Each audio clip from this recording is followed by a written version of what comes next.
We have in the past covered countless ancient anomalies found amongst the many ruins of ancient Peru.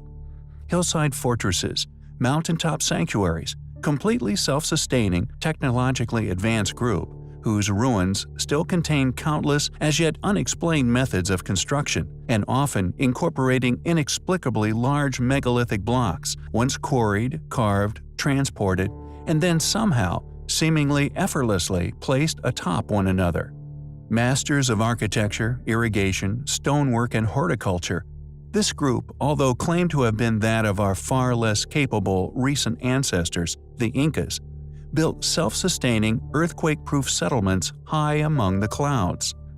Sites often built at altitudes far higher than 2,000 meters above sea level, with these ancient, once indigenous builders also one installing simple, yet incredibly effective gaps in the pathways to such sites as Machu Picchu, allowing the inhabitants to draw the bridges to the site, cutting it off from any possible invaders. Once these bridges were removed, sites such as Machu Picchu became virtually impenetrable. We have previously covered many incredible Peruvian ruins. The Intihuatán, for example, is yet another relic we recently covered here on the channel. It is yet another example of this now-lost civilization's past knowledge and extraordinary now-lost capabilities. A solar clock, precisely bored into being directly out of the bedrock of Earth, which precisely indicates the solstices. We discussed how certain characteristics of many ancient sites, most notably the apparent Mayans masonry, Incan, and Neolithic sites, such as the Stonehenge within the UK, all display a past obsession with solar precisions. Furthermore, the constructors of these sites all displayed an uncanny urge in particular, and undoubtedly most prominently at the site of Machu Picchu, to undergo a mammoth undertaking, to create what now appears to have merely been a quirk of engineering, entwined within the architectural planning of Machu Picchu itself. It is often perceived as overkill. So much polygonal masonry is present virtually everywhere it could be laid. Perhaps these efforts of stoning up literally every crevasse at the site, regardless of whether it would be on public display or not, may have merely been due to a purely aesthetic obsession by a once highly capable, now lost civilization, one who must have perceived such, as yet unexplained tasks, as child's play.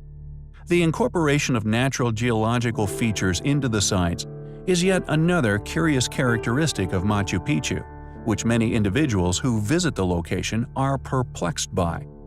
It would appear that the ancient civilization responsible for this incredible site's existence, like a number of the other sites we have covered previously, incorporated the living rock of the mountains into the construction plans of their past sanctuaries.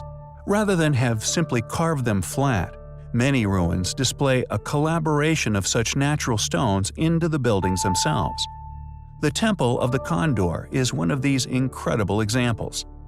A natural rock formation, which was formed millions of years ago, was spared destruction and was incorporated into the building of the site, subsequently becoming a place of worship. Many believe the temple was a pilgrimage of religious worship. The masons who manipulated the Temple of the Condor into the site skillfully shaped the rocks below the main menhir into the shape of outspread wings of a bird, largely believed to be that of a depiction of a condor in flight. According to a number of studies of the ruin, upon the floor of the temple is the carving of the condor's head and neck feathers, flowing up into the body, which is the natural formation we still see today. This completes the posited figure of the three-dimensional bird. The Temple of the Condor is undoubtedly one of the most spectacular examples of what these so-called pre-Incas were once capable of. Like so many other ancient sites found all over the world, share so many characteristics with ancient Peru. The question is, why did the builders of all these sites go to such great efforts not to displace or even incorporate seemingly common rocks into the build of the sanctuaries? Who were the builders of Machu Picchu?